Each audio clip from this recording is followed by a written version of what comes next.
Ассаламу алейкум ва рахматуллахи ва баракатух. Алхамдулилlah, Аллах Тәаләнең рәхмәте белән Рамазан аена якынлашып барабыз.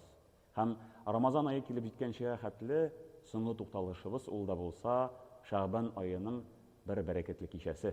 Ул да булса Бараат кичәсе. Бараат кичәсе турында Аллаһ Субханаһу ва Тәгалә Коръәни Кәримнең бер аятында безгә бер шундый хәбәр җиткерә. Аузу биллаһи минеш шайтанир раҗим. Хаммим вал китабил мубин. Инна анзалнаху фи лайлатин мубаракатин. Инна кунна мунзирин. Фиха юфраху куллу амрин хаким. Садақаллахул азим.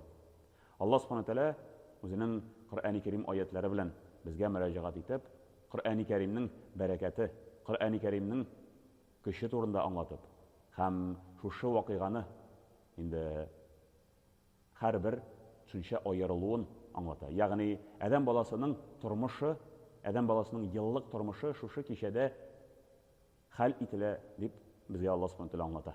Ягъни бу вакытта адәм баласының ел дәвамында кылган гамәлләре Аллаһ Субханаһу тәгалә хузурына килеп ирешә.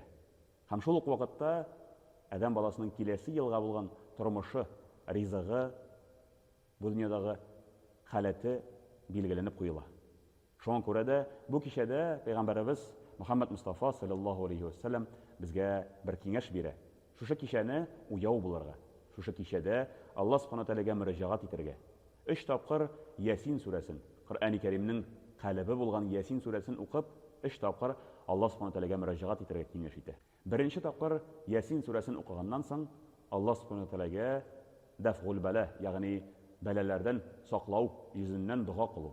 Аллаһ Субханаһу тәгалә үзебезне дә, гаиләбезне дә, өммәтебезне дә, милләтебезне дә бәлаләрдән, казалардан сакласын дип сорау белән мөрәҗәгать итүбез. Икенче тапкыр Ясин сүрәсен укыганнан соң Аллаһ Субханаһу тәгаләгә мөрәҗәгать итеп, озын гомер, бәрәкәтле, хәерле гомер сорап дуга кылабыз.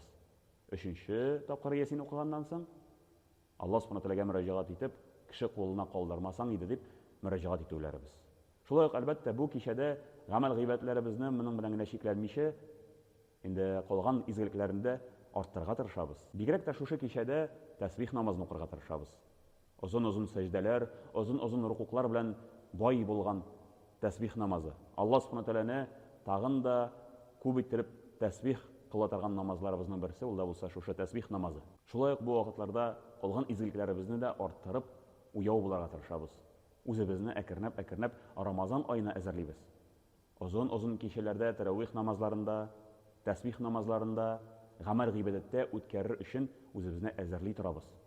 Аллаһ Субханаһу тәгалә шушы кичәләрне, шушы мөбарәк булган вакытларны гамәл гыйбадәттә үткәреп, Аллаһ Тәгаләнең ризалыгына ирешергә һәммәбезгә дә насыйп итсен. Ассаламу алейкум ва рахматуллахи ва баракатух.